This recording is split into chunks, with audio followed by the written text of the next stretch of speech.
All right. We are live. I made a change to the output audio bit rate. So maybe we won't have the delay that we've seen in the audio previously. That's my hope. Anyways, so let's see if that'll do the trick. I think I figured out what the problem was on the recording side. We'll see if it worked out to be something similar on the live side. So, hey, Paul, good morning. How's it going? Erwin, hey, how's it going? Sledgehammer, Belgium, sweet. Welcome. Hey, Steve. Good morning, everybody. Well, morning for me and maybe Paul and a couple others, I guess. Anybody that's in the U.S. and the West. Hey, Michael. This is for all our European brothers. Another late night from Japan. Oh, hey, Julian. Hey, Jason JD. Surya. Good noon. Nice. Good morning, Morelos, Mexico. Awesome. You're in the East, JD? Sweet. Yeah, so we had a dusting of snow this morning in the shadows of the everlasting hills here in Utah. From Bahrain. Wow, man, you guys are crazy. From way up north in Sandy, huh, Ben? Nice. Did you guys get any snow? We got stinking snow, like not even just in the mountains, like on the ground this morning. It's crazy. Hungry, sweet. One of your favorite channels, Jason? That's great, man. Thank you. I hope we make it worthwhile for you. South Dakota, Italy. I'm amazed every time. Just amazed every time. Netherlands, how's it going, Freck? Scotland, hey, Sean. McLaughlin, yeah, it's got to be Scottish, right? It's in the 80s. Where are you, JD? You just say? Was that you just told me? Oh, hey, I served pie. Afternoon, 25. Oh, Morocco, Buffalo, Georgia. Man, feeling for you guys in Georgia today. I'm sorry, man. That was a rough day yesterday. Don't forget Liverpool. My wife lived in Liverpool. She knows Liverpool. I've never been. Oh, man. Have a nice evening in Belgium. Yeah, what you got? You guys are about 6 hours ahead of me, I think, right? Morning, spying on me. Oh, hey, what's happening, Travis? Great minds think alike. Just pushed my new video on new stuff to teach. Oh, cool. Well, everybody go check it out. Let me open Discord. Send me the link real quick, Travis.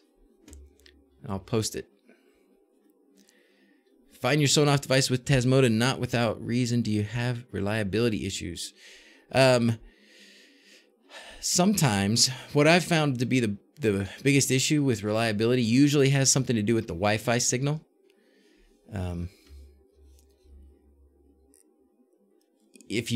I've had trouble recently with Tasmo admin or whatever they're calling it, whatever they changed it to. Was it Tasmo admin? And it was SoneWeb. Oh, nice. I like the thumbnail, Travis. Good work. I like it. Okay, here's Travis's new video, everybody. If you haven't seen it, make sure you check it out. Travis is a genius. Beat the German team 3-0. Oh boy. Can you tip me in Dash? I don't know. There's probably a way. Sorry. Thank you. I wish I could tell you exactly what to do. There's probably a way. Look around. Find a button. Thank you. Check it out after the stream, of course. Thank you, Travis. So, hey, let's jump right in. I want to do something that I should have done on the video. Thank you, Studios. I appreciate it. I'm gonna jump right in with something that I should have done on the last video. That I didn't do, but it's simple. We're gonna write a quick automation. Okay, this will be remedial for most of you, or some of you anyways. Maybe it won't. Maybe it'll be good to walk through the process real quick for some of you that maybe don't do it quite as often. All right, so let's go to my configuration. We're gonna write a quick automation here. So what I've got, if you look at my, here's these are my newer thermostats. This one, I need to get the temperature reading thing fixed, but this is the air conditioning. This is the radiant heat upstairs. And then I finally got a bunch of fans and a bunch of my things showing up here. Got my 3D printer a little bit better. This is actually an air freshener in the boys' bathroom. That's kind of cool. Am I using MQTT? Oh, you're asking somebody else. Okay, thank you. All right, so here what we're gonna do is we're gonna write another automation, and the automation that we're gonna write is gonna be for the climate control stuff. And what I failed to do was to add an automation to turn the fan off a certain number of minutes after the AC or the heater turns off. And I don't know if it matters as much for the AC, but I think for the heater, it's important that you don't just shut off the fan and have the unit still hot inside. You want the heating element to shut off, and then you want the fan to blow for a few minutes to make sure that it cools off a little bit, and you get some use out of that heat that it created, so you don't just waste it. And then you also don't heat up your unit. So what we're gonna do is we're gonna make a new automation. So I'll make it. I like to just put the new ones at the top. That makes it easier for me to find them soon after. So we'll go right here, and we're just gonna go another alias. Can you guys see this? Yeah. Okay. We're gonna do another alias, and we're gonna say fan off after AC off. Easy enough. We'll set the trigger to be same kind of thing. It's going to be a platform, is going to be state, and the entity is going to be the same as this. So I'm just actually going to copy this line right here. We'll just copy that. Let's make it easy on ourselves.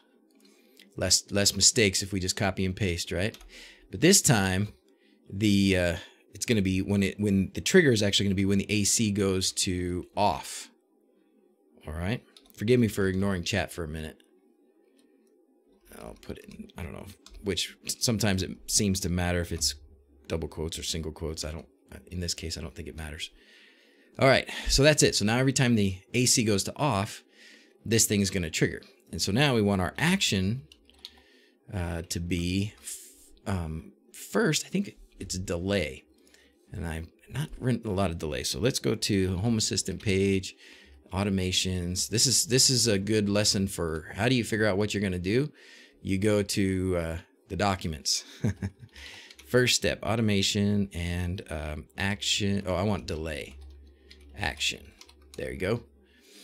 All right, adding a delay. Let's do this one. Automation actions, Home Assistant. Perfect.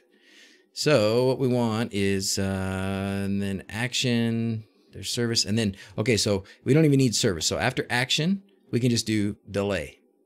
Okay? So that's simple. So action, we don't have to, it's not a service or a platform or anything. It's just delay. And then I believe it's just, is it this? So minus 30 minutes. That'll be, so that would do, oh no, sorry, I was looking at the wrong thing. Okay, there's 35 minutes. So how long should we let the thing run before it turns off? Should we say 20 minutes? Let's say 20 minutes. That should be plenty of time. All right. Oh, I guess is it 00 first? No, I missed the format again. Yeah, 0 and then the minutes. Okay. So we're going to go 0, 20 minutes. Okay, so it's going to, first thing it's going to do, and these will run in order. So it'll say, it'll just pause for 20 minutes. It won't do anything. Oh, there it goes. Hey, subscriber Martone. Thanks, man. Appreciate that. All right. So after the delay, then we want to turn off a switch. Actually, I've got it right here. We can just copy this one. Turn off, switch turn off, upstairs AC. So we'll just copy that and we'll paste it right here. Okay. So now if I did this right, and you guys can tell me if I didn't, what's going to happen is anytime the air conditioning gets switched to off, there will be a 20-minute delay. And then the, oh, I don't want the AC though. I want the fan, right? Aha. I want the fan to switch to off. Good catch. That's why you got to go back through it. Double check yourself. Okay. But then after 20 minutes, the service switch turn off gets called and the entity is the upstairs fan gets turned off. Does that look good? What do you think? What do you think? Hey, Mark, thanks for subscribing. Welcome. All right, so now I want the same thing to happen with the heat.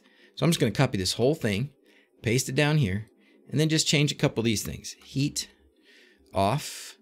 So in the state of the upstairs, and I think I called it furnace, yeah. Furnace goes to off. There's a 20-minute delay, and then we're going to switch off the upstairs fan. Done. How about that? You guys see any problems with that? What do you think? What do you think? Look good? Okay. Now we want to make sure. Let's go to my gist or gist GitHub, and we're going to add that to this thermostat because I want to make sure that it's included when people go here and look for it. So right here is the example automation. So let's edit this guy. How do I edit it? There it is. Okay, we're going to come here. We're going to copy both of these. Copy them. I should probably test them, but I'm reasonably sure that they're going to be right. You guys haven't seen anything wrong, have you? If you have, speak now. All right, we're going to go down here to where all these automations start. Example for automations. Awesome. Thanks, Rocco. The heat, there we go, right here. So we're going to just paste that right there. All right. Man, we're getting that sweet subscribers. Okay, update public gist. Done. Okay, mission accomplished. There you go. Why do I sometimes use dash before the example delay? Other times you don't have to. Isn't dash for a list? Yes, dash is for a list. So the reason that I used it is because, so I don't, when you have more than one is when you use the dash. So in this case, I have two actions. The first action is the delay, and the second action is the service call. So I need the dash for that for sure. I actually don't need the dash here for this platform. I just am in the habit of doing it, and so I just do it. So you're not going to go wrong if you use the dash, but like in a situation like this where I've got 5 conditions, definitely have to use the dash. Man, we are just getting sweet new subscribers. I think we're going to go, you know what? We're probably going to hit 18,000 while we're doing this. Won't that be cool? I'll have to pull it up. Does anybody have there's a thing, I don't remember how you track it. I need to get that. I need to do a better job of that. But yeah, there's a tracker. There's a way you can track, you know, subscribers and stuff. I bet you we passed the 18,000 mark during this, because I know I was looking at it. I think we're only about 30 away or something like that from hitting 18,000. So does that explain it? So there you go. That's why you need the dashes. And an important thing that I don't probably explain very well, that I will explain right now, is and maybe most of you know this already, but I'll tell you anyways. So you can only have one heading, like this here where it says switch. That's the switch heading. And then every switch under that, you just start with a dash. You don't start with, man, we got a lot of subscribers. Wait, awesome. Swarren, you weren't already subscribed? What's happening? That's weird. You must have been. Social Blade. Social Blade is the sub tracker. Okay, I'll check it out in a minute. Anyway, so what I've been doing is I'll just, for these kinds of situations, I'll put it here, but if I think you've already got it, then what I'll do is just put a hashtag in front of it. So I'll just put a hash in front of switch right there. Studios. I'm streaming on the right channel, right? You guys, figured you guys would already be subscribed. But anyways, hey, thanks. Keep it coming. Keep it coming. That's like a new record. I better turn down the volume on that. Is that bothering you guys when the volume goes off? Watching it for months now, but I didn't subscribe. Well, do it now. Do it now. Yeah, so anytime if you see me give you an example for your YAML stuff and I put a hashtag in there, man, hey, Kim, thanks. And I put a hashtag in there, that means, you probably already have that heading. So I put the hashtag just so you know this goes under your switch heading. And if you don't have a switch heading, then you need to move that hashtag away, and that'll be your first switch heading. But I think for most of you guys, it's good to, you probably already have those kinds of headings. So progress doesn't bother you. Hey, Chris, how's it going? Sounds of success. All right. Is it legal to sell the Has.io solution to customers wanting smart houses? I understand it. Yes, it is. And I'm not an expert. I'm not a lawyer. I'm not a intellectual property guru or anything. But I understand that yes, you can sell it. I think the only stipulation is that you also have to make your changes that you make to it. Like if you customize it in some way, to make it your own for your business, you also have to make those changes in your version available for other people to use. I think that's the stipulation. But yeah, as far as I know, because I asked that same question, like, can you sell something that has Tasmota on it? Can you pre-flash a switch and sell it to somebody? And the answers I got were yes. So, but I don't know that I officially ran that by a lawyer, but those answers seem to make sense. If you needed to really find out, you could probably go through the fine print of the, hey, Cerber, thanks, man. Golly, this is the most subscriptions we've had in a live stream ever, by far. So thanks, guys. That's awesome. But yeah, I think if you go through like the OpenGLU license, or is that what it's called, guys? Then, that'll give you the fine print, and you'll have to, sort through the legalese of it. But Holland, Spain, Germany, God, man, you guys are so cool. I'm humbled. I think it's so awesome. People from all over the place like that. Tuning in. Thanks a ton. All right. So how's everybody doing? Did you guys, anybody build a thermostat recently? I know some of you have in the past. You can sell a home automation service and use Home Assistant. What you're selling is the work you're doing, the markup. Yeah, that's right, Chris. You're totally right. You're not really officially selling Home Assistant. You're selling, your time in installing it on the computer and setting it up and doing all those things. Oops, sorry. Sorry if I activated anybody's Echo Dot. Heading to church. You couldn't have waited another hour? Sorry, man. Sorry, James. I just got home from dropping my sister off at the airport. So what do you need, bud? Do you want to grab something? Okay. Any progress on the Sonoff Flash video? No. No, but do you guys follow C Songa? Let's go to YouTube and find his, because I just saw, I think, did I thumbs up it? If you're not following my Twitter, if I see a good video and I'll give it a thumbs up, then it'll post to Twitter. So anything that I like, that I see, that I think is useful, and I hit it with a thumbs up, it goes out on Twitter.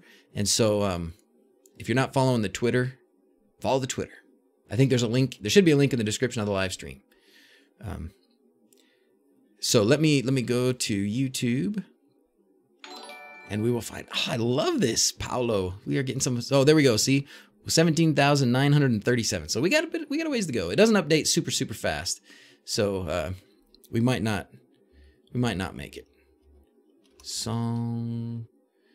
Oh, maybe I should just go back through my subscription. Song. There he is. This guy. I'm actually subscribed. This is a different login, but he just did a video. Look at that right there. So I don't know if he flashed it. He's a cool guy. I like him. So let's post a link to his video here. Share this. Copy. He's got 9,000. He's doing well. That's great. So check that out. Have I done anything with the Shelly one yet? I haven't. I've got a stockpile of projects that are backlogged, and so I haven't. I love them. I think they look great, and I really want to try them out. I emailed the guys that make them and asked them to send me some, but I haven't heard back. I probably need to follow up on that. Try it again. Serbia, sweet. Did you build a thermostat? I did, Francisco. Did you see it in the last video? I did build a thermostat. In fact, let me show you.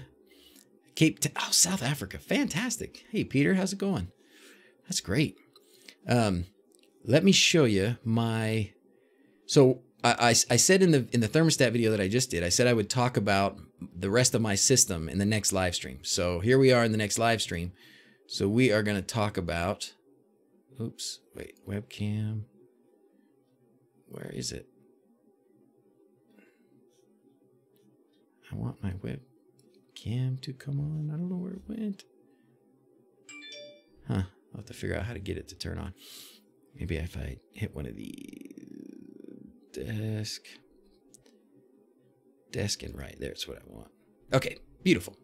All right, so what I have in my house, I'll give you the whole story. So we've got, it's not a huge house. It's bigger than we need, but it's got radiant heat. So that is, if you hadn't heard of it before, and I hadn't before we moved in here, radiant heat is where you go up and down under the floors, you know, through the sort of, I guess, rafters, whatever you call them, with hot water piping. So we've got hot water tubing in our floors, and there's a boiler downstairs in the basement, and we have 7 thermostats attached to that thing. There's 2 zones in the basement, 3 zones on the first floor, and 2 zones on the second floor. So we have 7 thermostats. Each zone is attached to its own thermostat. And then down there in the basement, there's this big wall of piping and valves with relays. And so the thermostat clicks on the valve downstairs, opens up the hot water pressure, and pumps hot water through that zone in the floor. So what that means is we've got that, plus we have 2 air conditioning units. Ooh, sweet. Let's do that. Let's do that, James. That's awesome. Well, I'll show you what I did, because I kind of did it on my own. So what I have then is a situation where I need 7 relays, right? This is kind of too close. This needs to be on a taller tripod probably. But anyways, what you see here is a D1 Mini and 1 board, and then 3 relays, and then 4 more relays on the other one. And then I did all of the wiring underneath. I'm very proud of my solder job. I'm getting so much better. A year ago, I sucked, right? I made some trash as far as soldering goes a year ago. So don't get discouraged if you don't solder a lot. But look how beautiful that is. I'm very proud of that. It's very awesome. So this is what's going to control my radiant heat. And it works. So far, it works beautifully. The one problem that I've had is that when you get, you know, there's only so many pins that are useful on the D1 Mini or any ESP chip. You know, if it was Node MCU, it'd be the same deal. And unfortunately, there are 6 that are totally perfect for a relay. They don't trip when you turn the, you know, when you reset it, or when you turn the D1 Mini on, they don't activate. And you can, and they don't cause a problem when you reboot. Because some of the pins, if you have a relay connected to some of the pins, you know, it might be grounded, or it might have a, you know, and it won't let you reboot the board. But there's only 6 of those pins. So I have, unfortunately, one of these pins is hooked up to, one of these relays is hooked up to a pin that activates every time, just for a second. Just click, just activates for a second every time board restarts. So I'm not sure yet if that's going to be okay. I gotta decide if that's going to be okay or not. I might have to break that one out, or might have to break this into 2, you know, have 3 on one D1 Mini and 4 on the other, or something. Is probably the safest thing to do, or the better thing to do. But yeah. Ooh, MCP 23017 chip is your friend. No tripping at all when rebooted, and 16 IO pins. Oh, Travis, what kind of Pandora's box did you just open for me? Oh my goodness. Oh my goodness. I don't think I've used that chip. Not on purpose, not without knowing it anyway. So I'll have to try it out. Wow. MCP 23017. Looks like we're going to check out some parts. Let's go to Amazon real quick. MCP. What was it? 23017. I could also do the 32, the ESP32. Ooh, how about a breakout board for this sucker? Oh, this is what. Okay, I think I saw you using this, right? Or I saw somebody using this. Interesting. Okay. Oh, yeah. Wasn't that you? Oh, and Tasmota supports it. Okay. Well, there we go. That's the next. We'll have to put that on the. This is probably the breakout board to use. I'll have to put that on the list of things to try here in case anybody wants to get to it before me. That's the one. All right, that's Travis's recommendation for the next gen. There's also the ESP32, which I'd like to try, and that's got a ton of pins on it too. But all right, where are we at? So yeah. Anyway, so this is my thermostat, and I already have all the code parts, all the stuff in the automations and all that in here. That's why I have these. You know, you can look at my zones and you can see I've got these zones. This is just the upstairs. I just finally took some time this week. I took me a long time. From the last time I did a real full video was the IR bridge. And then it was a couple weeks. I think it was almost 3 weeks before before we just finished the thermostat one. But I took some time and actually spent some time on my own setup. So I finally have a little bit of a real setup going for my own, you know, trying to do a little bit of housekeeping. Anyone flash the S26 Sonata? Ooh, the S26 is a plug? Is that the plug? I have not done it, but you could certainly, I mean, my experience with Sonata and the over-the-air Sonoff flashing with Tasmota is maybe 50% success rate. And I don't think it's anything wrong with Sonata. I think it's a combination of things being sometimes difficult to get into flash mode. That's a big part of it, I think. And then the other part is, you know, what firmware you're running on that Sonoff device and just whether or not it's compatible. Yeah, it's the plug. Is it the basic? Yeah, I haven't. I opened up an S31 and flashed that, and it was great. I love it. It's right here. This is the S31, and this is the one with the power monitoring in it. I love this thing. This is perfect. Like if I needed more of these power monitoring plugs, this is definitely the one I would use. And it was easy to flash. It's easy to take apart. You put it back together. You know, you don't break it. You don't have to destroy it to get in there. Everything flashing was easy with the USB connector, and I love it. So it's just the basic plug. Yeah. I haven't.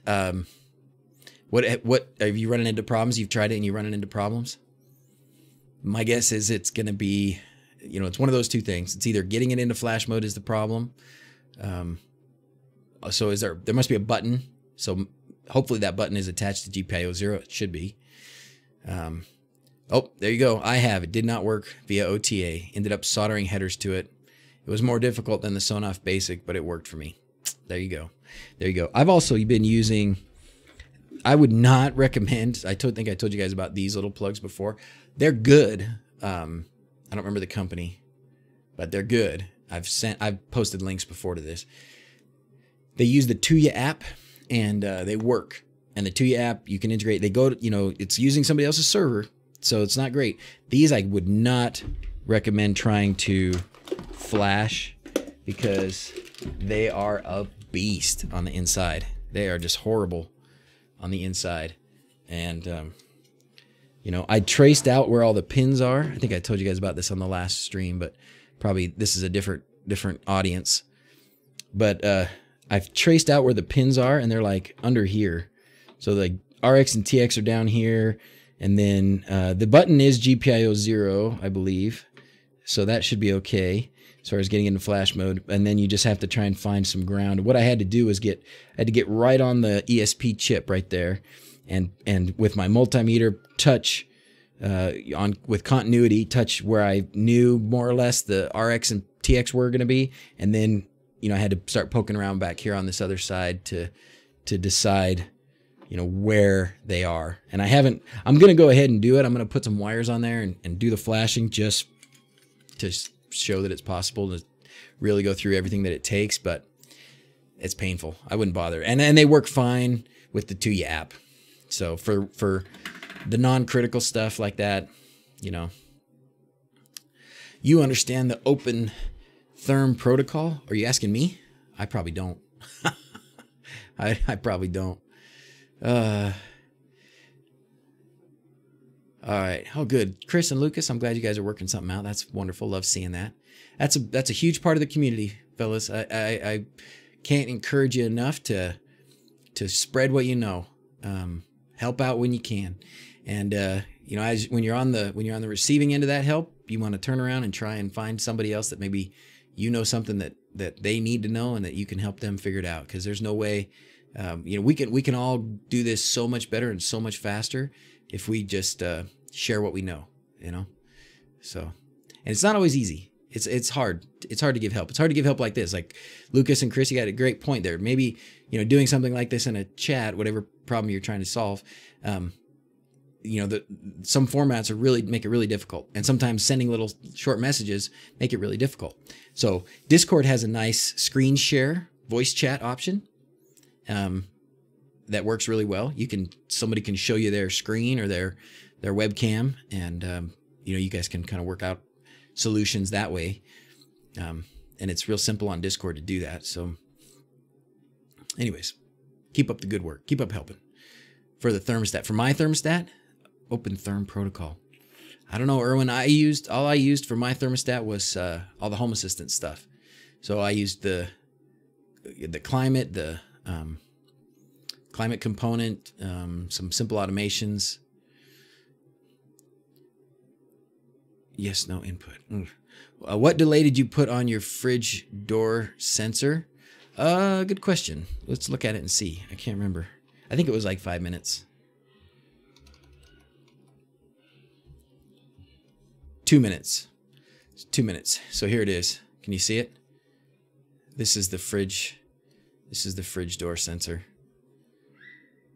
So if the fridge door is in the on position, meaning open, for 2 minutes, then on 2 different media players, it'll say, "Hey, can you please close the fridge?" We're talking about showing free or used space of the NAS in Home Assistant dashboard. Oh, cool. Oh, interesting. I know there are some components in Home Assistant for showing like folder changes, like a file folder changes, but I haven't. I'm glad Chris can tell you about it because I can't. It's not something I know about right now, that's for sure. Didn't know about the Discord screen share. Thanks for mentioning that. Yeah, it's good. It's useful. It's useful. There should be Discord links in the description also, both for my Discord and for the main Home Assistant one. Oh, and actually, that's a good mention. Somebody said, hey, there should be a live, a place to continue the chat after the Discord is over, and after the live stream is over, and there is. So what we've got is a live stream channel in the Discord server. So if you look here, this is the Discord server. There's some guys doing some chatting and talking right now. But there's this live stream chat here, and I don't know, one of them, okay, this one looks like it's a voice channel and it's locked, that's fine. But this is just a regular chat channel. So if, when we're done with the stream, and I'll do it for about an hour probably, and then whatever discussion you guys want to continue, take it here.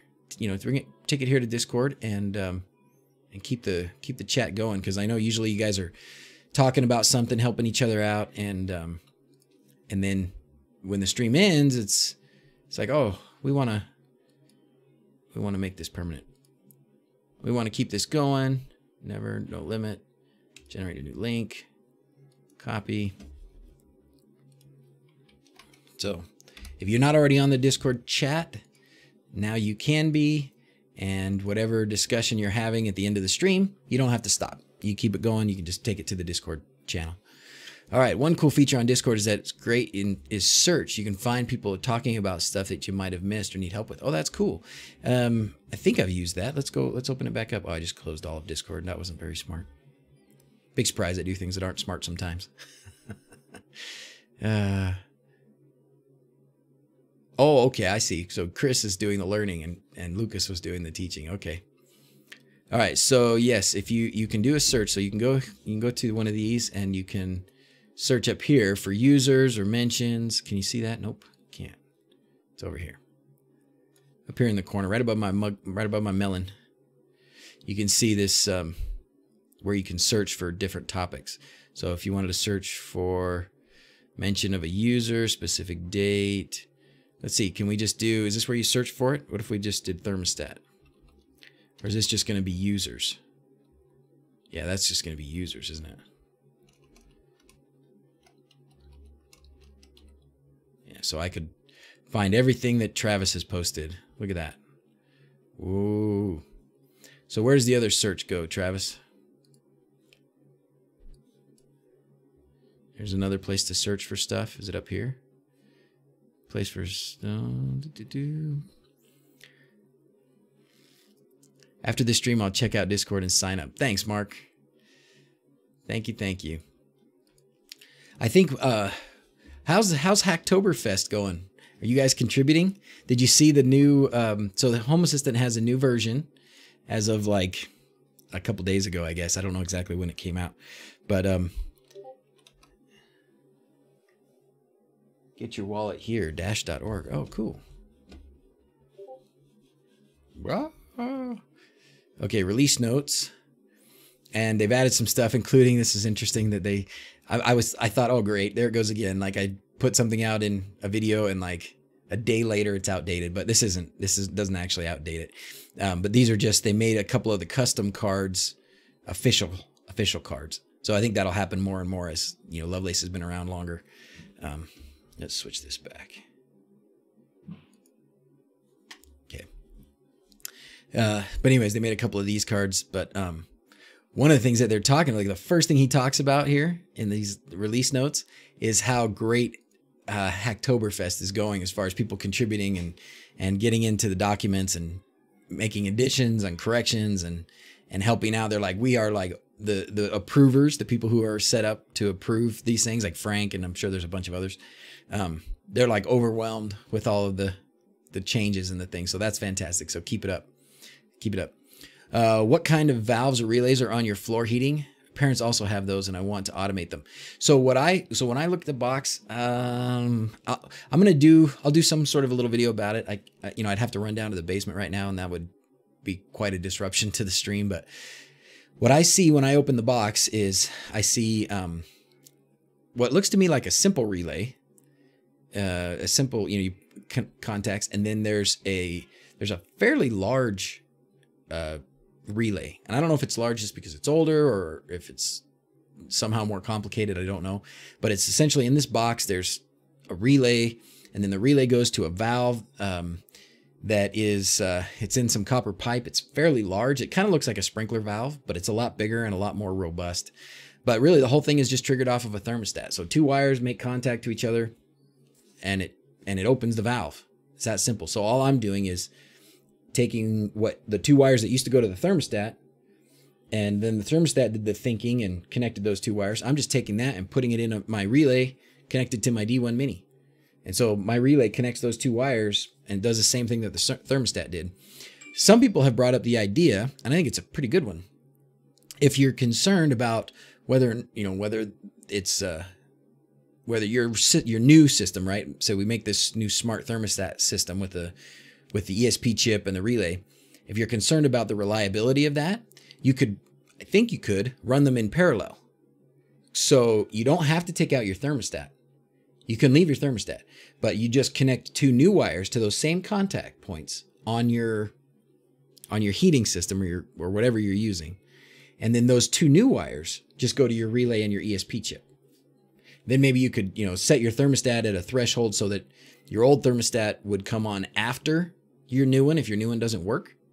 I don't see a problem with that. I think that should be fine. But yeah, I haven't tried it. I'm just jumping in both feet. So anyways, but yeah, it should be fairly easy. I mean, a thermostat is simply a relay with a bit of a temperature sensor and a timer usually or something. And that's all the thermostat is. And so what we're replacing the thermostat with is pretty simple. And then, I wanted to talk, this is perfect. Okay. What if one of them triggers, if one of them triggers, it goes on? That's right. Exactly. So yeah, if one of them triggers, it works. So I was thinking about doing that with your thermostat setup. So the old thermostat could be my failsafe. WAF safe backup. Amen. You gotta have that, because boy, nothing will drive the WAF, the wife approval factor, lower faster than making the house uncomfortable to be in. Right? It's one thing to turn the lights on or off when you don't intend to. That's annoying. But if your wife goes to bed, thank you, Barry. Hey, how's it going? But if your wife goes to bed and in the middle of the night, all of a sudden it's 80 degrees in the house or 60 degrees, and yeah, that won't go over well for you or me. So I'm going to put something in the wall to tell the temperature later. Oh man. So what I did put a temperature sensor. So this one I won't, because this thing, it's not on there anymore. But for my for my 7 relay setup, I won't have a temperature sensor on that because that's going to be down by the units in this little mechanical basement thing that we have. But what I am going to do is have temperature sensors what I'm going to do is have temperature sensors in the light switches. So you can take, because most of my light switches are some form of a Sonoff, right? A lot of them Sonoff basics. I've started to use the T1s. My next video will probably be a short one about using the T1 3 switch version plus a temperature sensor. And then I use that temperature sensor to feed the temperature that controls those relays.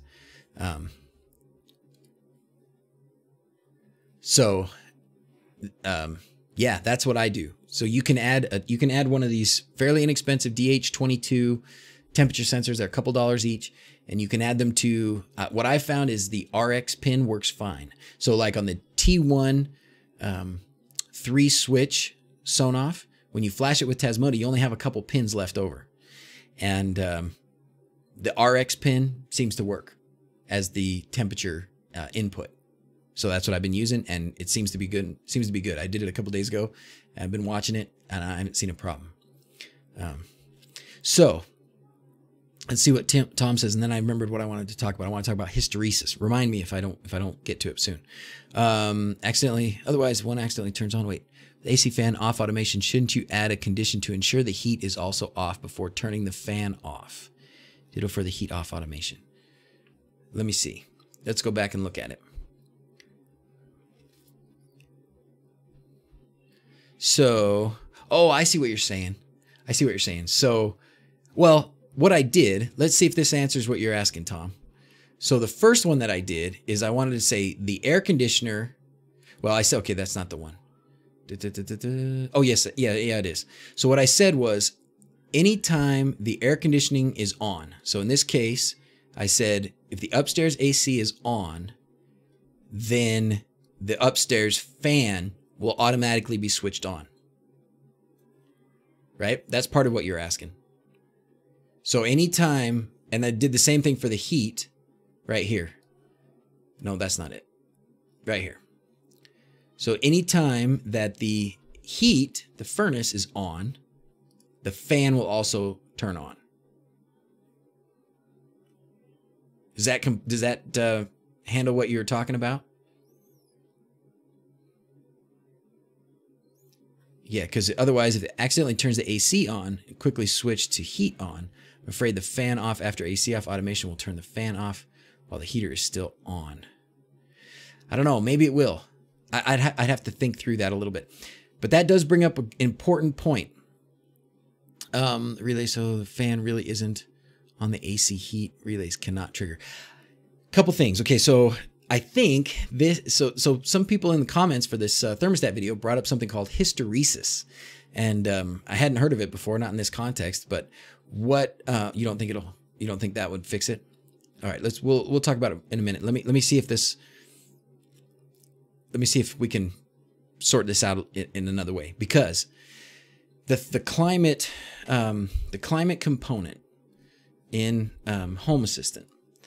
So hysteresis, some of these guys who know more about them than me, maybe Tom, you're probably somebody who knows more about it than I do. You don't want your heat to be on without your fan on, right? Or the AC. You don't want the AC to be on without the fan on. And you also don't want rapid cycling.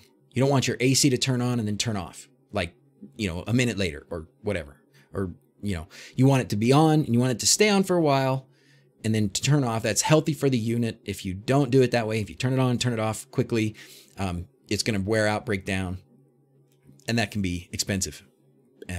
So the process of not letting those things happen is what they call hysteresis. Is that what do you understand? That's what I understood from what I read and from what comments people were making. So there's a couple things built into this climate component in Home Assistant to help with that. And there's a forum post about it, because when they first were doing this climate component, somebody asked those kinds of questions, and so they built in a few things to try and help with that. The first one that we'll talk about is this minimum cycle duration. So minimum cycle duration is kind of what it sounds like. Anytime that unit turns on, it will stay on for that period of time. And it also is effective during the off cycle. So anytime it switches off, it will stay off for that amount of time. And it won't let the heat turn on in that amount of time either. So it should be, I think that's a big part of what it is. If not, well, that's a big part of it. So this minimum cycle duration, oh, look what I just did. Okay. So the minimum cycle duration should keep you from rapid cycling, turning on, turning off quickly. Okay. The other thing is this hot and cold tolerance. So what the hot and cold tolerance does is, so you've got your target temperature at 72 degrees Fahrenheit. And you don't want your unit to actually trigger at 72, because then it would, every time it passes 72, it's going to turn on when it gets too hot, past 72, and then it's going to cool down. It's going to go below 72. It's going to turn off. So that's not going to be a very long cycle probably, or potentially that could be pretty short. So what this hot and cold tolerance does is it adds a buffer zone around your target temperature. So if your target temperature is 72 and your cold tolerance and hot tolerance, like I have, is 0.5 degrees, it will go 72.5 before it turns on and 71.5 before it turns off. Did I explain that good? And then as an additional sort of, I don't want to call it fail safe, but as an additional safety in all this is, I think there are components inside the unit. I could be wrong, but I think there are components, and I can't speak for everybody's units, but I think there are components inside the HVAC unit that manage that as well. I could be wrong, and maybe I am. I don't think the thermostat itself, that little thermostat box that you put batteries in that hangs on your wall, I don't think the brains of turning things on and turning things off and the delays and those kinds of things, I'm not sure that's managed in there. I could be wrong, but it seems like it's managed in the unit. What do you think? 7.1 turn on and turn off. Yeah. If we're talking about other way around. If we're talking about heat versus AC, I guess. Thank you, heat. Does that make sense? Did I explain that well? There was a lot of good discussion about that, comments and questions about hysteresis, and yeah, see, Travis says a lot of them have the smarts inside the unit. But for those that don't, it's pretty nice that they've got those couple of safety measures built into the climate component and Home Assistant. So Tom, I want to make sure that we're satisfying what you're talking about. I need to understand it more. Sometimes it's hard for me to process some of those problems in this format, in the live stream. It's just hard. It's hard enough to focus for me sometimes on this. So I want to make sure. So let's continue the discussion, and let's make sure we're handling everybody's situations. I don't want anybody's HVAC to go down from a bad automation. So it would make sense for the unit to control its own timing. That leaves the timing control in the hands of the unit manufacturers and not the random thermostat brand. That's a good point. That's a good point, because each unit, each HVAC unit is going to probably have some, based on how big it is or how, what the BTUs and all that stuff, it's going to have a different cool down time and some of those things. So that makes a lot of sense. Our thermostat is more smart. The thermostat output is a normally open contact. It regulates the heating, small steps. So when the delta of the temp is small, it does not turn the heating over 100%. So that sounds like you got a good, yeah. Maybe there are some smarter thermostats. This is a fairly new thing for me. I'm certainly not an expert. Your min cycle duration is set to 15 minutes. The fan off is set to 20 minutes. You're good as long as the overheat switch and the heater is working. Oh, good. You know what? I should probably just make this the same, right? And let's do that. Because I arbitrarily set these. I think they were set to something different before, but yeah, I think that's a wise thing, Tom. Definitely wise. Let's make sure that our minimum cycle duration is set to the same thing as our delay. And it's probably a good idea to do some research on your own unit and determine, kind of like Chris is saying, what is the necessary cool down time for your unit. Awesome. That's good discussion. Thanks, Tom. Thanks, Chris, Travis, everybody that pitched in on that. I think we solved some good stuff right there. Happy. South Florida, what's heat?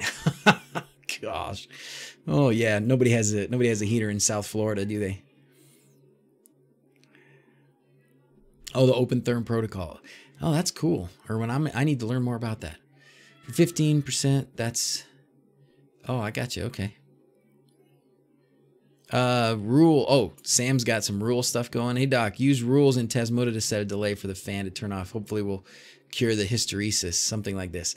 I am so into learning about the rules. Travis is a rule master. Rule on, power 2, state 0. Do rule timer 1, 30 on, power 3, state equals 0. Do runtime. That is cool. Okay, I'll have to copy that down and play with that a little bit. If the overheat switch fails, then your automation doesn't kill the fan. Oh, I got you. Okay, so that's why we did it this. So if we set the minimum cycle to the right time. Wearing shorts today and going to be staying in the shade. Luckily, it's in the 80s today. Man, it's 40 degrees here. I told you there's snow. In Germany, no one uses AC. So we're in a place where we've got a pretty good variety of seasons. I mean, we've got a summer where it's, 90, and I should learn Celsius, so it's probably 40. Maybe not 40. What's 40? 41's like 100 or something. Anyways, it gets warm enough that you definitely don't always want to be outside in the summer. It gets hot, you go swimming and cool off. And then in the winter, we get plenty of snow, and it gets, it's 20 degrees, it's cold, 20 Fahrenheit. And then we've got nice spring and fall like right now. So I love where we live. You guys should all come live here. There's plenty of room. Come on down or up, wherever. Move to England. We definitely don't use AC here. Is that right? Not even there. So I grew up in Las Vegas. So I grew up with 120 degree summers, 43 Celsius, bad. So man, if you didn't have AC, not only in your house, but if you didn't have AC in your car, forget it. Yeah, things would melt. You put stuff in your car, you leave things in your car, and they would just melt and warp and get destroyed. Here's your solution. Oh yeah, I can do that in my head, Zach. Oh my gosh. 32 minus 30 times 5/9 is 0. Oh, yes. Water boils. Yeah, I know. Hey, from Vegas, Michael, you're in Vegas. It's 65 down there. I just sent my sister back down there. She lives down there. A couple of them do. A couple sisters. I don't go to Vegas if I can help it. It's so hot. Well, I mean, in the summer, I don't go. If we're going to go down and visit, my kids always ask, when are we going to go see our cousins down in Vegas? I said, in the winter. So we are not going in the summer. How to control a device in a remote location. Ooh, what do you mean exactly? Op 4. Control a device in a remote location. 32. Yeah, but is it not, so Zach, it's not just like degree for degree after that. It's like 1 degree of Celsius is like 2 point something degrees of Fahrenheit or something. I wish we could just ask Alexa for temp conversions over the internet. Cloud MQTT, you could do that. Do you have, if you're using Home Assistant and you've opened up a port for Home Assistant, then you should be able to just connect to your instance of Home Assistant from your phone anywhere you are and control anything you've got connected to Home Assistant. You have an issue with Google Maps showing on hash. Travis, you're Google Maps master? I think mine's been working. My Google Maps has been working okay. I've got to go, let's see, where do I have a map showing? Here I have a map. You can see I've been playing less Xbox and working a lot more. I need to change that. So here's this is a map from in Lovelace that just shows up. It says my, I don't know. That's probably not what you're looking for. New key yet no nice pointer on your map. Huh. Simplified. Fahrenheit minus 30 divided by 2. Okay, I'll try that. I'm just going to switch to Celsius. Can I just switch to Celsius? I thought with this thermostat, that would be the time. I thought, okay, I'm going to be able to switch to Celsius in the house, get the kids used to the idea of, 23 or 21 or whatever degrees is the right one. I got rebellion. VPN instead of opening a port. I like that, Cdu. I like that. I do most of my connecting through VPN because I'm usually at work on a laptop, and so when I do it, like when I'll do automations or I'll work on stuff that way, I definitely have VPN. So VPN is a great way to go. And I talked about OpenVPN in one live stream a few weeks back, and I love it. I used PyVPN script, super easy to set up a VPN on any Raspberry Pi. Well, you probably can't do it. I don't know about doing it on the Raspberry Pi that's running Home Assistant. I wish you could. Maybe Frank said he was looking at a couple different add-ons to create VPN on our, whatever machine you're running Home Assistant on. So hopefully that'll happen before too long. Travis is DigiBlur. I think he said he was. Oh no, that was James. Actual Google Maps links in the GUI might be an API message usage thing, and they have been limiting some of that. Oh, could be.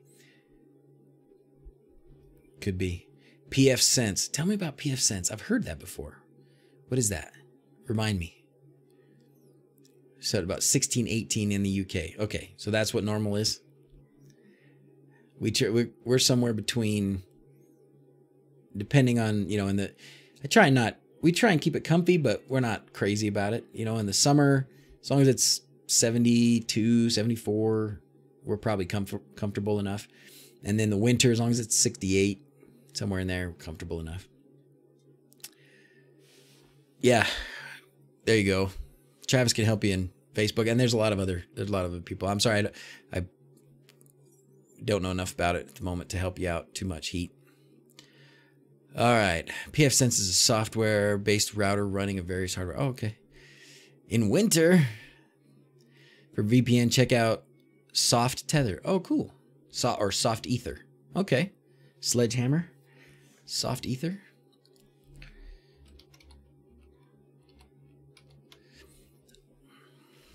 Softether. Oh, cool. I'll post a link to that. Everybody who wants to see that, check it out. You were in Salt Lake in October last year. It was lovely. It is lovely. Last year was a little warmer than it is this year, but I love this kind of weather. Oh man, it's just a little bit chilly out, 40 degrees Fahrenheit. So you got to wear a coat, but it's not so cold that you got to bundle up, and it's still not hot. Fall colors on the leaves and the mountains. Gorgeous, gorgeous. OpenVPN in a Docker container. Super easy setup. Cool, Michael. Cool. If you got a link for that, pop it in Discord or something, and we'll share it. The script, the PyVPN script, is what it does is it sets up OpenVPN for you. I mean, I don't know enough about Docker containers. When I started playing with Linux 10 years ago, I don't think Docker was a thing. If it was, it wasn't something that was on my radar. So I never learned it. And at this point, I am just busy with other things. I haven't gone back and tried to figure it out. Don't have to wear a coat if you're from England. How do you make your own profile and put some controller in this? I'm not sure what you mean. I'd love to help you. Have I tried Hangouts component? I can't seem to go through the login process. I have not tried Hangouts component, but it may have something to do with, like DigiBlur was saying, that Google's limiting some of their API access. Maybe that's part of it. Yeah, if you can, that's a great solution, Chris. Chris has a router that has a VPN in it. I did before. I think most of the Netgear routers have something like that. I now have the Google router, and yeah, it doesn't have that, but PyVPN was easy enough. I've got it running on a Pi that was just extra. So, does anyone know how to get a 4G backup for Home Assistant without getting those 4G ADSL routers? I don't. Maybe somebody does. If somebody does, help them out. Tech Snazzy. That's a cool name. Hangouts was working before 0.8. Something got changed and it won't work now. There is a ticket, I think. Yeah. I'm excited about, so I was looking through these notes. This is the new notes for 0.8. And there seems to be, I think this WebHooks thing could be cool. There could be a lot of new things you could do with that. The overhaul of the Blynk platform. So I've got a lot of these Blynk cameras, and I like some things about them. But then there's other things that just, doggone it, aren't great.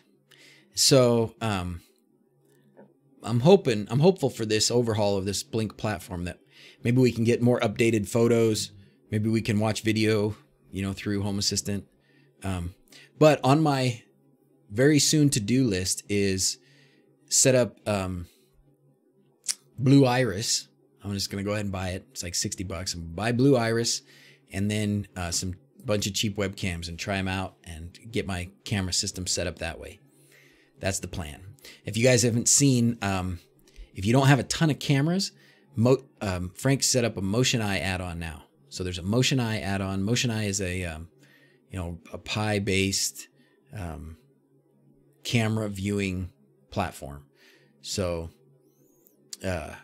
should be pretty useful. But I think if you're running it, I shouldn't say Pi-based, but if you're running it on a Raspberry Pi, you're not going to be able to do a lot with a lot of cameras. Maybe you can do one. But if you get, you know, you start getting several cameras, HD, your Pi's not going to handle the processing very well. So you kind of need it. Yeah, on a Mac Mini with Linux. Yeah, see, there you go. So Gray is on the right track. If you're going to use it on your if you're running your Home Assistant on a Raspberry Pi, you're not going to want to use the Motion Eye add-on for a lot of stuff, for a lot of cameras. It's just not going to be able to hack it. Oh, Zeoma run well on a Raspberry Pi. Oh, that's cool. Blue Iris, I have run in for about 3 years and love it. That's what I want to hear, Stone Wallace. Yeah, so I've looked at a lot of the different, those kinds of solutions. ZoneMinder, iSpy, maybe a few others. And everybody just loves Blue Iris. Everybody that I've met that uses it loves it. And I think for the price, it's actually not bad. You know, $60 one time for something that works that well, that's that easy, that's that good. I'm okay with that. I can do that. Do I run Home Assistant on a Pi? I do, Rob. I do. I've considered recently upgrading that to something else, but for now, that's still what I'm doing. And it works well. And I think part of my role in making these videos and doing this is introducing new people to Home Assistant. And so I think that's the best way to do it. The best way to, most people when they start, the easy thing to do is to get a Raspberry Pi and start that way. So I kind of want to keep that experience for myself, so that so that what I'm telling people, I don't want to have to tell somebody, okay, so the first thing you're going to have to do is go buy a $700 i7 Nook, you know? So, but for now, yeah, I am. I want to try upgrading it at some point, but I'm still running it on a Pi, and it's running great. Same Pi, same SD card. All right, see what do we got. Amisake, great, except for the time. Oh, Blue Iris, it stopped recording for me. No, no indication in the break-in. Oh, that stinks, man. Oh man, that's like the worst time, right? Amisake had his Blue Iris breakdown right at the time somebody broke into the car. Dang it. Low power and less hardware to support. Ooh, wait, what's Todd talking about? I missed what Todd started with. I lost you, Todd. What was your first comment? Maybe you're talking about the Pi. What are your thoughts on running Home Assistant on VM Windows? Having issues with my Pi setup, web interface crashing. So some of these guys in the chat here probably do something like that. I think Travis, you know, DigiBlur, maybe a few others. I think what you may start out with a Pi, but if you start getting to a point where, you know, it's running too slow, you got so many devices, so many sensors, it's bogging down. Then I think a lot of people get to that point. They go, okay, I need something else. So VM, you know, on a different machine or a dedicated machine just for that is what a lot of people go to after a little while. So is Blue Iris work with Home Assistant? Yes, it does. I think what happens is Blue Iris can make any of those cameras and a bunch of the output available through an IP address and maybe some footers or whatever you call them. And Home Assistant can pick those up as a camera entity. So when I figure it out, I'll show you how to do it. But yeah, Blue Iris works great with Home Assistant. A lot of people use it. OpenVPN container link in Discord if people are interested. Oh, cool. Cool. Let me open up Discord. Did I shut it down again? Oh, I got a bunch of messages I didn't answer. I'll bring this over here in case anybody. Oh, set up your wall. Okay, thanks, Studios. I'll do that, brother. Appreciate that. Pending friend request. Yeah, sure. Fletch. I remember that movie. I thought I already proved that. All right. Let's go here. All right, cool. About thermostat locations. Awesome. All right, so check out the Discord for that. Oh, okay. Man, 189. Goodness sakes. You guys are amazing. Let me think if there was something else I wanted to talk about. Let's talk about hysteresis. We did the fan turn off automation. Those were some of my most important things I wanted to cover. I wanted to show you a little bit about my radiant heat system. I think it's going to be much simpler. The radiant heat system doesn't have those kinds of hysteresis problems that you know, an air conditioner or a furnace. To be honest with that, we don't hardly run our furnace. Like, except for this, you know, when I was testing and doing that stuff, that's the first time that thing has run in over a year because our floor does the work. We do run the AC, but oh, look at all this good stuff. Can sometimes be a component that's slowing things down. Yeah, that's for sure. Yeah. So Mark, I was having trouble when I was running, I tried running Plex on my Raspberry Pi. That was a mistake. It didn't even have any like,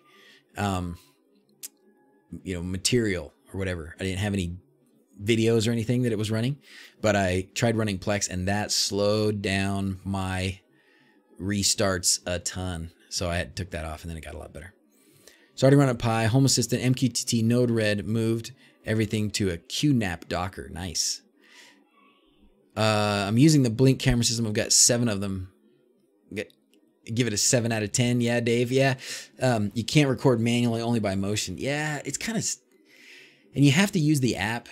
Like I was really excited when they just kind of, when they were pretty easy to see the images in Home Assistant, but you can't, the images don't update very often or very easily. I've tried to manually push updates to the cameras and haven't had a lot of success with that. I like that. I like the temperature sensors that are on them. I think they're reasonably accurate, hopefully. And I love that they're battery operated. You can put them, I put one in a tree, like out by the street, pointing at the house. That's a really cool view to have of your house, like from the street pointing in. That's really nice. But, you know, if I don't go into the Blynk app and update the image, nothing changes. So I want to be able to do, something. And if this new Blynk component, this new overhaul of the Blynk platform that they did in 0.8 doesn't change that, then it's definitely going to be a changeover to some new cameras for some things for sure. Think of a Pi Zero with Motion Eye. Yeah, that's a good option. I think I've got a project I probably told you guys about, this turret gun. It's a Nerf gun with some stepper motors and a camera on top, and it's a Pi Zero with I don't think I used Motion. I started with Motion Eye. I think I went to a different one, but I honestly think the cost of a Pi Zero plus the camera is more than some of these cheap, like the Wyze cams and stuff. You can get some $15 and $20 HD simple IP cameras. And if you can use those with Blue Iris, that's a pretty good option, I think. But yeah, I definitely, I want to find what's the best combination of camera for the price. And Pi Zero with the Pi Cam is definitely an option to consider. Because I think the Pi Cam or the Pi Zero is like 10 bucks, 15 maybe if you get the W. And then, but then the camera module is like 18 or 20, I think, too. So you got to compare that with how does that compare to the $20 Wyze cam? And now Wyze has a pan tilt camera. Have you seen that? It's ugly as can be. It's just a square or a rectangle, but I don't know what it costs. I don't think it's very much. 40 bucks maybe for pan tilt, 50. So, but then again, you've got on the other hand, sometimes you can get these Amcrest pan tilt HD or 4K even cameras maybe for 100 bucks. So is that maybe the best deal? I don't know. That's one I'm getting ready to tackle. Hey, Mark, welcome. Just in time. Just in time for me to have to go pretty soon. What time is it? 11:15. I got a few minutes. 37 from Amazon for the pan tilt. Where did you order the wall touch displays from that I mentioned recently? The wall touch displays. The you mean the hey bud? You mean the HA switch plate ones? You have to build those, or you can. I think Luma is selling them. If what you're talking about is the HA switch plate.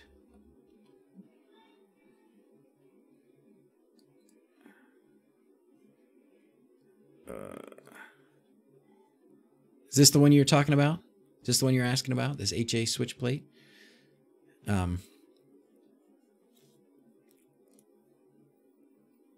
He's got this cool little, where's that cool little, not issues, not code, wiki? He's got a cool little GIF thing that spins. But yeah, this is it. Yeah. So you can try, so I'll post this here so you can grab it. These are mostly build yourself, but I think you can buy them from Luma directly through his Tindy store.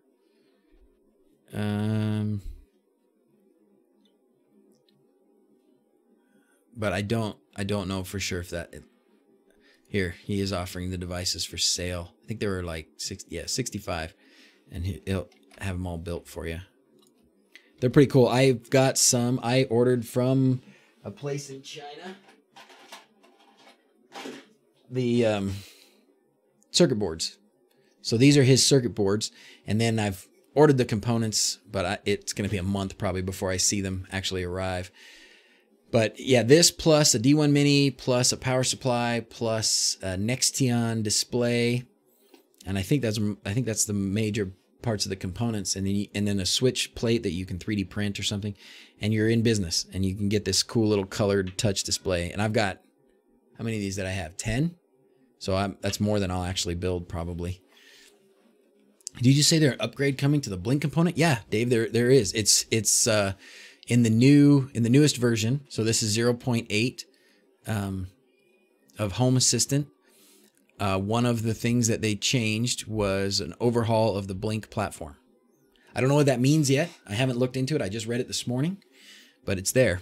Yeah, green screen, green boards. Woo! Ah! Thanks, Intraflight. Awesome. Thanks for subscribing. That's got to be like 15 new subscribers just during this stream. Let's you check and see where we're at. We're creeping up 46. We're up 17,946. I bet by the end of the day, we'll probably pass 18. That's awesome. What were we talking about? We were talking about the Wyze, the Wyze Cam Pan. Yeah, there you go. Bum, bum, bum, bum. Bum, bum, bum, bum. I'm going to get some of those. That's $10 more than the other one. That's fantastic.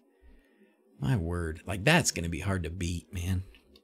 That's going to be hard to beat. Here's a link for you, fellas. And I watched a couple of video reviews about these. I'm surprised. I need to tell them I need some for free, don't I? Awesome. Subscribed. Gameplays. Thanks, man. Amcrest Foscam can be dodgy configured with Blue Iris. Is that right, Curmudgeon? So I've had a Foscam and an Amcrest that were working well with Home Assistant, and then they stopped. And I haven't gone back and figured out exactly what was going on, but check out the Xiaomi cams. Cheap, and there's a custom firmware for them. Oh, I've seen that pretty good firmware for them. Amazon probably doesn't sell them, do they? Xiaomi camera. Oh, yeah. There you go. Yeah, the Yi, right? I've actually got a couple. I don't have the pan tilt ones like this. Yeah, these Wyze cams, you can flash these with a firmware too. I think I liked a video a week or so ago of a guy showing a pretty simple process for putting a new firmware on these Wyze cams that makes them, pretty usable and not, linked to the cloud anywhere else. So check it out. Maybe it's just mine then. Worked once, configured, but doesn't always take what you would think for the camera type. Oh, really?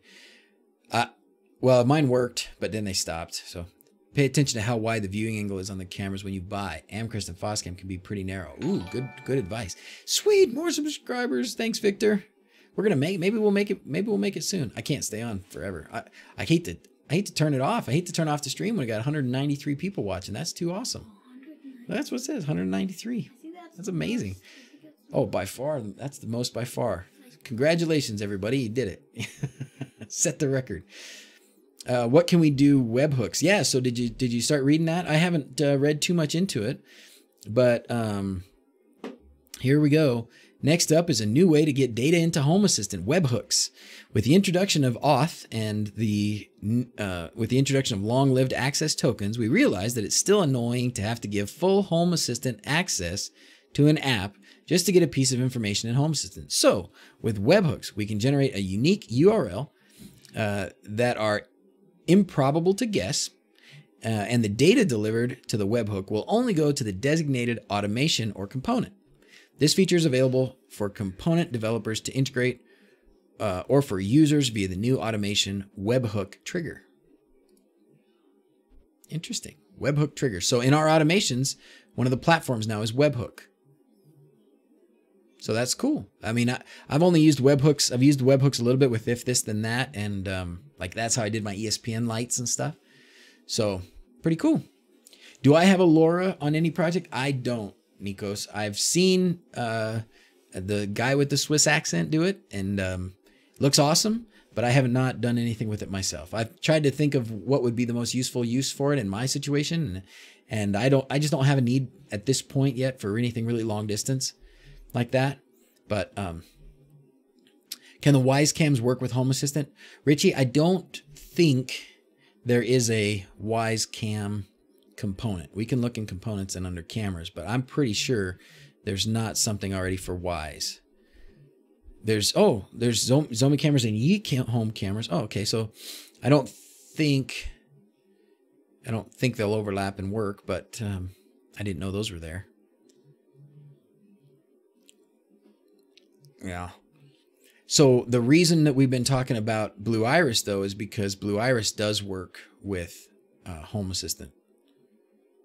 I don't know if it's through yeah, it doesn't look like it's through this. It's probably through some of these. You probably set it up as a generic IP camera or something with a feed from Blue Iris. But that's what makes Blue Iris cool. Is you can take, with Blue Iris, you can have pretty much any camera. I mean, they've got, just like Home Assistant has a list of all these components that you can integrate, Blue Iris has a list of all these camera manufacturers and models that you can integrate.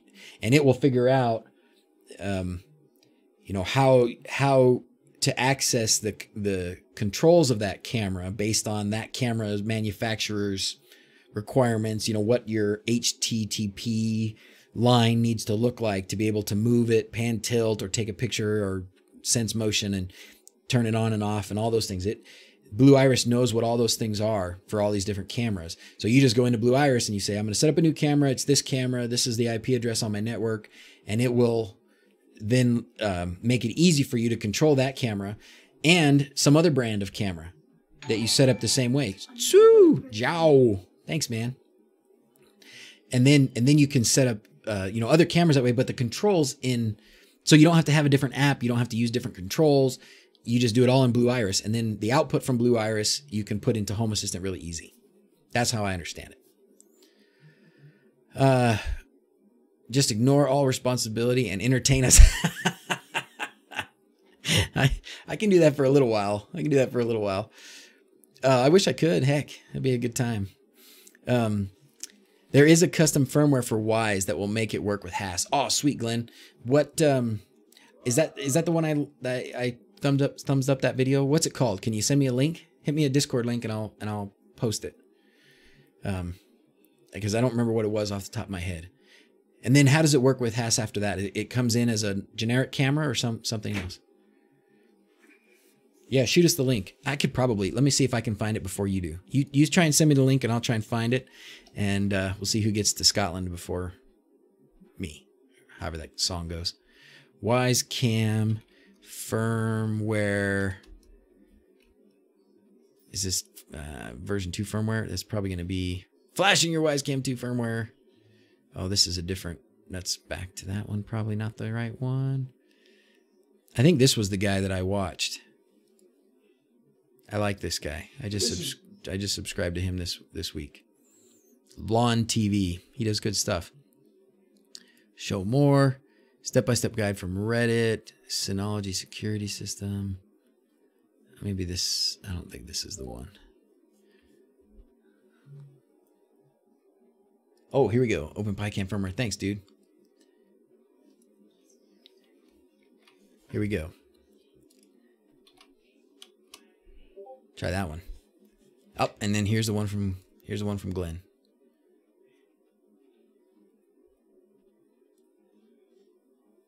Awesome. Okay. Yeah, they're the same ones. OpenIP Cam.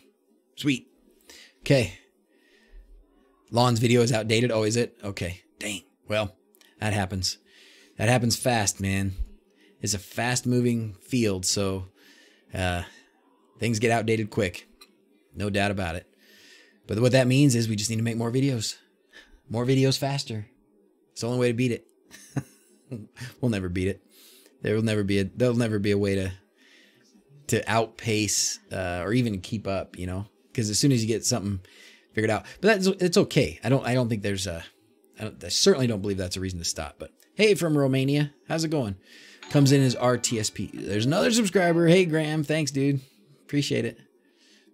Oh, and Steve Bird. We're gonna get another one from Steve Bird. It says Steve Bird has subscribed too, but I don't think that showed up.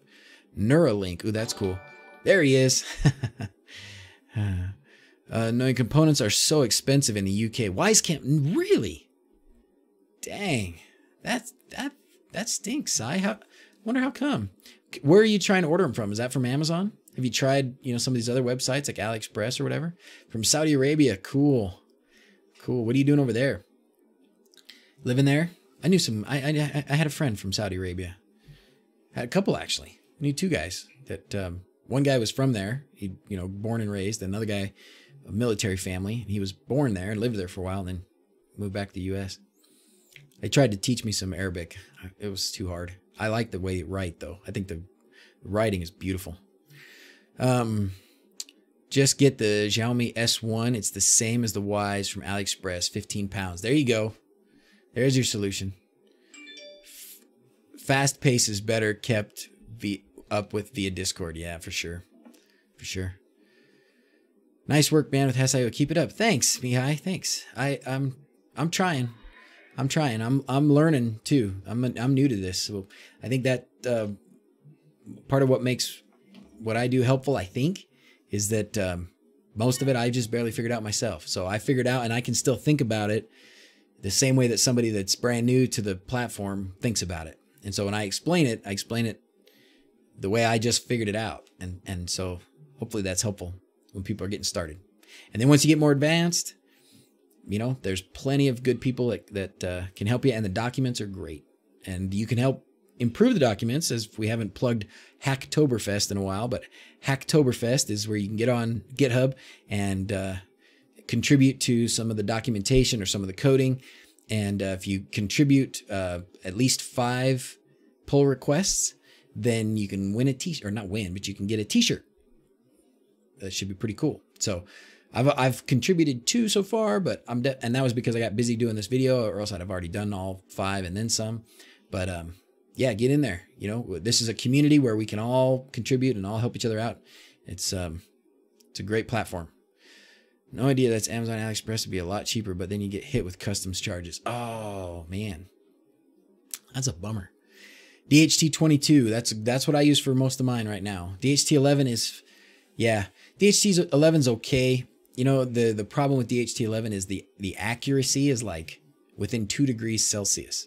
So that's quite a wide variation. You know, you might see in Fahrenheit, you can see a 4 or 5 degree jump between ones. Benny, thanks, Benny. Man, we are just every 3 minutes someone subscribes. yeah, every 3 minutes.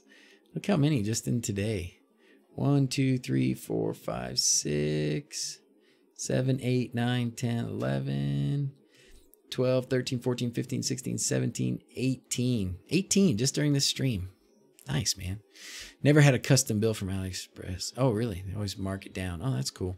Yeah. I haven't seen a change. I know the US, right? We are, I don't want to get started, but we've started some new tariffs and whatever, right, on products imported. And so I haven't seen a big price change though. I know some things like solar panels and some other stuff really went up. I expected to see something in our components, you know, these little things we buy. But so far I haven't really noticed it. So thanks, Victor. Thanks. So, man, I get the odd customs charge in the UK. More of that actual value wasn't worth it. Yeah. All right, fellas, let's do a few more minutes. I'm just, it was a, we went to, so last night we went to a football game. We went to the Hawaii versus BYU football game, got invited by some friends, had a great night, stayed up way too late, and then got up and took my sister to the airport this morning. And I'm starting to fade. Kind of feel my eyes. I don't know if you can tell, but I'm starting to feel my eyes get a little bit watery and blurry and stuff. But which garage door solution worked better for you? The Sonoff SV. So of the two things I did the D1 Mini with a relay, and then I did the Sonoff SV. And when I had a problem with my wife's garage door, it wasn't really the D1 Mini and the relay problem, but when I replaced it, I just went with a Sonoff SV. So do that one. And when you do that, if you go watch that video, pay close attention to the description, because, and here's a good point. When I put out a video and then things change, I try, and I usually do pretty good about it, about updating the description and saying, hey, this is a change. You know, this part of the video is no longer accurate. Use this instead, kind of a thing. And I just did that for the garage door video recently. So there's some information in there that's new, that's good. And it's because of changes. You know, the Tasmota changes, some of the options change, the names change or numbers change. And so check out the descriptions, especially if you're looking at a video that's older than a couple of months. Definitely don't get started without going through the description and making sure that it hasn't changed. And I'll try really hard to put important stuff in there. Usually I find out about the important changes through the comments when somebody says, hey, this doesn't work anymore. And we sort it out through the comments, and then I'll try and take the important parts and put it up in the description. Thanks, Otto. You are so welcome, man. You guys make it worth doing. It's awesome. Like doing a stream like this, I'm like, man, I got all these friends like all over the world. And all I did was, I just figure out some stuff and turn the camera on and play around. It's been fun. It's a great hobby for me. So do I have an idea why new Tasmota firmware doesn't work with Smartthings? No, I don't. Ali, I'm sorry. That doesn't. I don't use Smartthings. I almost tried it, but then just jumped right to Home Assistant. What we need to do is figure out how you can take that might be fun. Somebody help me with this. Can we take a Smartthings box, the little cube, the Smartthings machine, and put Home Assistant on it?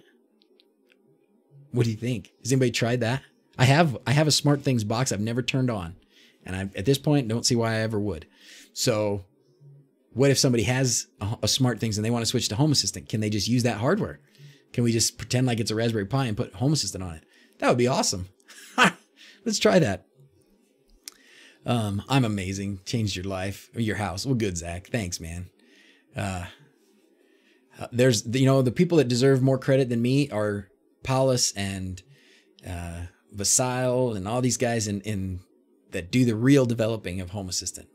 I try and tell, I'm sort of the evangelist of Home Assistant, or one of many, to just get the word out and tell everybody how cool it is and what you can do. But I didn't make any of it. I don't make it work. I just tell people about what they can do, about what these other awesome developers have done. So, how difficult would you say it is to migrate from Smartthings to Home Assistant? Digiblur, how difficult is it? I don't think it's very difficult at all, Rich. I don't think it's very difficult at all.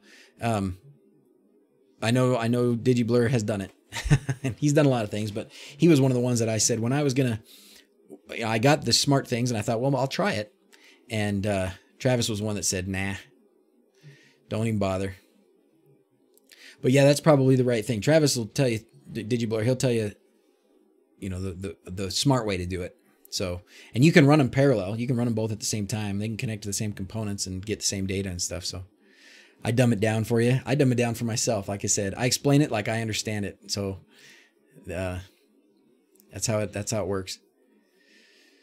Super easy. All right. So Glenn did it too. So there you go. So it's certainly not something that you can't manage, Rick. You can do it. You can do it. It's not too hard. And the sooner you do it, the easier it's going to be for you.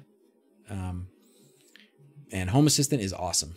It's just such a great platform. You can do the number of things you can do with it is just amazing. Always adding more too. Any have one of these MyQ Smart Garage Hub with garage door control from your smartphone? Ooh, I don't have a MyQ Smart Garage. Anybody? Don's asking. Do I use OwnTracks? I do. I do use OwnTracks, and it works pretty well. It works pretty well. There's a couple of things I was going to try. Life360. If you haven't tried Life360, that was one that somebody recommended. Might have been DigiBlur. I can't remember. Life360. And it's the same sort of a thing. Family circle tracking, And so I was going to use this, and I started it, but I haven't gotten too far into it. But some folks, this is fairly new, I think, for Home Assistant integration. Is that true, guys? And so it looked promising. But I use OwnTracks, and OwnTracks is still working pretty well. Oh, you saw it at Sam's Club for $79, man. Don, if you already have a garage door opener, if you have a garage door opener where you can push a button on your wall and open the door, a Sonoff SV, a reed switch, $10 max, and you're golden. And Home Assistant, and you're in. It's one of the easier things to do. It's a very similar thing to like we've been talking about with the thermostat. It's just two wires that need to connect. Once those two wires connect, your door opens. So if you can just set up a system that opens, connects and disconnects those two wires, which is just your relay, connect on the Sonoff SV, you're golden. And then you do the reed switch just to give you the status, the state of your garage door. Is it open or closed?